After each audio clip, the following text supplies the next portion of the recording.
Hello friends, ಇವತ್ತಿನ big boss news ಏನಪ್ಪಾ ಅಂದ್ರೆ ಇವತ್ತು ಬಿಗ್ ಬಾಸ್ದಾಗ ಶ್ರುತಿ ಮೇಡಮ್ ಅವ್ರು ಬಂದಾರ. ಸೊ ಶ್ರುತಿ ಮೇಡಮ್ ಅವರು ಜಡ್ಜ್ ಆಗಿದಾರ. ಅದ್ರಾಗ ಇವ್ರ ಕಂಟೆಸ್ಟೆಂಟ್ ಎಲ್ಲ ಅಲ್ಲಿ ಬಂದು ವಾದ ಮಾಡಬೇಕು. ಈ ಥರ ಐತಿ ಟಾಸ್ಕ್ ಇವತ್ತಿಂದ. ಯಾಕಂದ್ರೆ ಈ ಸತಿ ಈ ವಾರ ಕಿಚ್ಚ ಸುದೀಪ್ ಅವ್ರು ಬರೋ ಡೌಟ. ಯಾಕಪ್ಪ ಅಂದ್ರೆ ಅವ್ರು KCC ಮ್ಯಾಚ್ ಅದಾವ, ಅವ್ರು ಪ್ರಾಕ್ಟೀಸ್ಗದು ಹೋಗ್ಬೋದು, ಅದಕ್ಕೋಸ್ಕರ ಅವ್ರು ಬರೋ ಡೌಟು. ಆದ್ರೆ ಶ್ರುತಿ ಮೇಡಮ್ ಅವ್ರು ಬಂದಾರ, ಅವಾಗ ಒಂದು ವಿಷಯ ನಡೆದೈತಿ, ನೀವೆಲ್ಲ ನೋಡಿರ್ಬೋದು. ಕಲರ್ಸ್ ಕಾಂಡ ಇನ್ಸ್ಟಾಗ್ರಾಮ್ ಪೇಜ್ನಾಗ ಅವ್ರು ಹಾಕಿದಾರ. ಏನಪ್ಪಾ ಅಂದ್ರೆ ನೀವು ಯಾರು ನೋಡಿಲ್ಲ ವಿಡಿಯೋನ ಫುಲ್ ನೋಡ್ರಿ. ಹಂಗೆ ಚಾನಲ್ಗೆ ಹೊಸಬ್ರಿದ್ರೆ ಸಬ್ಸ್ಕ್ರೈಬ್ ಮಾಡ್ರಿ, ಕರ್ನಾಟಕ ಕ್ರಿಯೇಟರ್ಗೆ ಸಪೋರ್ಟ್ ಮಾಡ್ರಿ ಅಂತ ಕೇಳ್ತಾನು. ಏನಿಲ್ಲ, ವಿಷಯ ಏನಪ್ಪಾ ಅಂದ್ರೆ ಇವ್ರು ಶ್ರುತಿ ಮೇಡಮ್ ಅವ್ರು ಬಂದಿರ್ತಾರ, ಅವ್ರ ಜಡ್ಜ್ ಆಗಿರ್ತಾರೋ.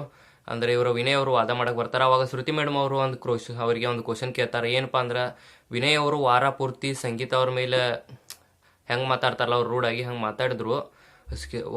ಕಿಚ್ಚ ಸುದೀಪ್ ಬರುವ ಅವ್ರ ಮುಂದೆ ಏನೂ ಗೊತ್ತೇ ಇಲ್ಲ ನನಗೆ, ಹಿಂಗೆ ಇರ್ತಾರಲ್ಲ, ಅದು ರಿಯಾಲಿಟಿ ಇಲ್ವಾ ಅಂತ ಕೇಳಿದಾಗ ಅವ್ರ ಸಂಗೀತ 100% ಅವ್ರು ಹೇಳ್ತಾರ ಎಸ್ ಅಂತ. ಅವಾಗ ಬರ್ತಾರೋ ನಮ್ರತಾ ಅವರು ಕೂಡ ಅದನ್ನು ಹೇಳ್ತಾರ. ಅವಾಗ ವಿನಯ್ ಅವರಿಗೆ ಸ್ವಲ್ಪ ಸಿಟ್ಟು ಬರುತ್ತಾ.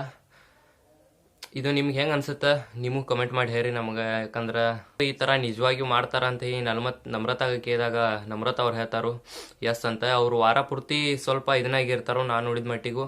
ಅಂದ್ರೆ ಈ ಶನಿವಾರ ಮತ್ತು ರವಿವಾರ ಬಂದ್ರೆ ವೀಕೆಂಡಲ್ಲಿ ಅವ್ರು ಫುಲ್ ಸೈಲೆಂಟ್ ಆಗಿರ್ತಾರೋ. ನಿಮ್ಗೆ ಹೆಂಗೆ ಅನಿಸ್ತೈತಿ? ನಿಮಗೂ ಹಂಗೆ ಅನಿಸ್ತಿದೆ ಅಂತ ಕಮೆಂಟ್ ಮಾಡಿ ಹೇಳಿ. ಹಂಗೆ ಈ ವಾರ ಕಿಚ್ಚ ಸುದೀಪ್ ಬರೋದು ನನಗೆ ಡೌಟ. ಯಾಕಂದರೆ ಅವ್ರು ಬರೋದಿಲ್ಲ, ಶ್ರುತಿ ಅವ್ರು ಅದಕ್ಕೆ ಬಂದಿದ್ದಾರೋ. ಈ ವಾರ ಡಬಲ್ ನಾಮಿನೇಷನ್ ಕೂಡ ಆಗ್ಬೋದು. ಅದಕ್ಕಾಗಿ ಅಪ್ಡೇಟ್ಸ್ಗಳಿಗಾಗಿ ನಮ್ಮ ಪೇಜ್ನ ಫಾಲೋನು ಮಾಡಿರಿ, ಹಂಗೆ ಸಬ್ಸ್ಕ್ರೈಬ್ ಮಾಡ್ಕೊರಿ. ಯೂಟ್ಯೂಬ್ದಾಗ ನೋಡತ್ತರ ಸಬ್ಸ್ಕ್ರೈಬ್ ಮಾಡಿರಿ, ಫೇಸ್ಬುಕ್ದಾಗ ಇದ್ದಾರೆ ಫಾಲೋ ಮಾಡಿರಿ. ಮತ್ತು ಅಪ್ಡೇಟ್ಸ್ ಏನಿಲ್ಲ, ಮತ್ತು ಅಪ್ಡೇಟ್ಸ್ ಇದ್ದಾಗ ನಿಮ್ಗೆ ಹೇಳ್ತಾನು. ಹಂಗೆ ಸಪೋರ್ಟ್ ಮಾಡೋದು ಮರಿಬೇಡ್ರಿ.